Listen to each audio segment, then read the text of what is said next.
Humans are set to become walking parasites if the global elite get their way and everybody gives up meat and starts eating bugs and crickets. Scientists are now warning that the meat-free WEF diet will kill off most of the human race, and those who survive will be weak, disease-ridden shells of their former selves. The WEF and UN are pushing humanity to give up meat by 2050 and move to a completely plant-based and insect-based diet, including Bill Gates' synthetic meat. According to the globalists, eating meat is bad for our health and harmful for the planet. But what happened when dozens of nutritional scientists were asked to look into the science behind these claims? Before we dive in, subscribe to the channel if you haven't already, and join the People's Voice Locals community for access to exclusive and uncensored content. The link is below this video. Dozens of scientists were asked to look into the science behind the claims that meat eating is bad for your health and harmful for the planet, in a special issue of a journal called Animal Frontiers. When the scientists analysed the WEF diet, they couldn't believe what they were seeing. The diet is so poor, so lacking in nutrition and sustenance, that it will render us infertile, unable to reproduce, and will kill the majority of the human race within 1 generation. The scientists are now warning against the push by the globalist elite towards plant-based diets, pointing out that poor communities with low meat intake often suffer from stunting, wasting, and anemia, caused by lack of vital nutrients and protein. Thousands of scientists across the globe have also joined the Dublin Declaration, a group stating that livestock farming is too important to society to become a victim of zealotry. They say that many of the negative claims about meat in our diets are simply not true. In particular, the scientists stress that meats provide vitamin B12 intake in human diets, play a major role in supplying retinol, omega-3 fatty acids, and minerals such as iron and zinc, as well as important compounds for metabolism such as taurine and creatine. Scientists note that only well-resourced people from wealthy countries have the means to abandon meat in their diets and consume vegetables and carbs alone. In other words, veganism is a first world ideology that's impractical for the vast majority of the global population. Pro-vegan research tends to be funded by globalist institutions like the UN and WEF, which have made clear that they want meat to become a luxury item or rare treat rather than a dietary staple. The UN says its goal is to enforce a completely meat and dairy-free human diet by 2050 in order to fight climate change, though they have been caught in the past greatly exaggerating how much livestock methane contributes to overall emissions. Even if you believe there is a real climate crisis, despite there being no evidence to support the hype, there is still the fact that livestock emissions are negligible portions of supposed greenhouse gases. You wouldn't be accomplishing anything to save the planet by becoming vegan. And when it comes to the bugs, crickets, and insects, the scientists warn that the WEF diet is positively toxic. The scientists were stunned at the results, but this just proves that they haven't been paying attention to the agenda of the elite. We have known for a long time that we are under attack. If you start eating insects regularly because you believe this will save the Earth from global warming or climate change, you may be putting yourself and any children you have directly in harm's way, assisting the evil agenda of the globalists who want to depopulate the planet. If you look into the scientific research published in the last few decades, before the elites and mainstream media began promoting bugs and insects as food, some worrying facts quickly surface. The main one: insects are toxic for humans. A 2019 study found that consuming insects poses severe health risks to humans. According to the study, edible insects are an underestimated reservoir of human and animal parasites. Other studies focused on chitin, a natural structural component found in insects' exoskeletons. A 2007 study published in peer-reviewed Nature journal concluded that chitin causes an allergic reaction in humans. Maybe that's our body's way of telling us that we shouldn't be eating the exoskeleton of insects. Another study about chitin concludes, chitin, a polysaccharide constituent of many allergens and parasites, initiates innate type 2 lung inflammation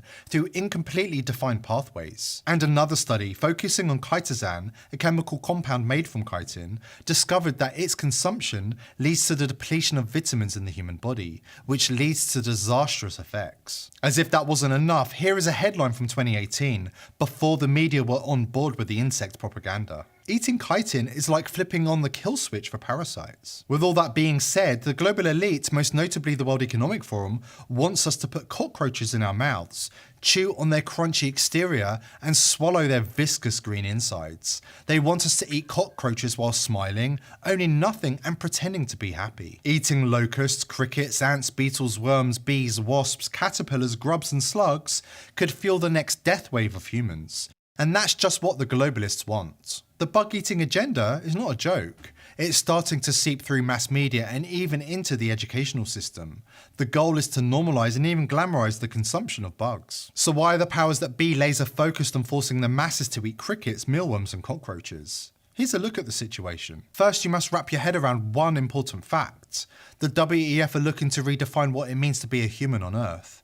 They believe that we have too many freedoms and that we consume too many resources. The WEF are not merely trying to penetrate governments and control economies. It wants to redefine the meaning of life on Earth. Nothing less. This is an article on the WEF's actual website. If they are saying this to our faces, imagine what they're saying behind closed doors.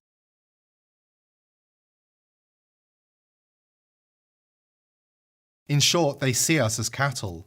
Other than controlling every aspect of our lives, they also want us to consume fewer resources. This is where the bug-eating agenda comes in. Using buzzwords like sustainability, the global elite is defining what is a responsible diet, while increasingly shaming those who eat meat. And you know what full propaganda mode means? That's right, celebrities. The bug-eating agenda has now moved on to the next phase of the plan. Celebrities are eating bugs on camera. Mainstream media journalists are writing articles promoting bug eating as an inevitability, and schools are forcing children to eat bugs in class. Take a look at this creepy video of Nicole Kidman eating live insects, which she bizarrely calls micro-livestock. I am here to reveal my hidden talent, eating micro-livestock. Cornworms. They're still alive.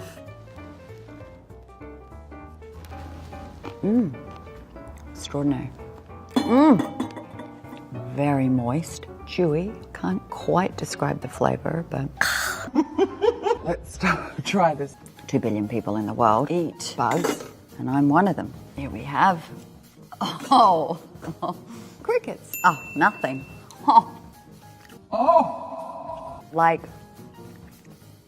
a hairy nut. For dessert, the fried grasshopper. These are amazing. Grasshoppers. I recommend them. That's right, an A-list movie star was recruited to seductively consume insects on camera to convince the masses to do the same. This is cringy propaganda 101. But one movie star is not enough. They need many. Robert Downey Jr. is promoting cricket protein on the late-night circuit, and Lupita Nyong'o is using her acting skills to go crazy over eating ants in LA. It's ants. Yeah, he does a lot with crickets and ants. And Yeah. The ants are really good. Are the ants smoked? It's not even crunchy or anything. It's just meant to add a citrus tone to it, but I can ask if they smoke these. Of course, the elites know very well that indoctrination is most effective on young people, which is why they are now targeting children. Take a look at this poster currently plastered in California's public schools. Meanwhile, Bill Gates officially became America's largest private farm owner, with some 269,000 acres across dozens of states. There is a lot of speculation surrounding Bill Gates' farmland grab in America. Why is he buying so much farmland? A look at the official website of the Bill and Melinda Gates Foundation provides some clues. But don't despair, there is some good news here too. We the people are roundly rejecting the globalist plot to force us to eat lab-grown meat. 2 of Bill Gates' companies recently admitted that they are teetering on the brink of financial collapse as sales of toxic synthetic meat continues to fall through the floor. The Bible says, all flying insects that walk on all fours are to be detestable to you. The world needs to spend more time consulting ancient wisdom and less time listening to the false prophet Klaus Schwab and his globalist cronies. Here at The People's Voice, we are determined to shine a light on the worst excesses of the globalist elite and spread this information far and wide.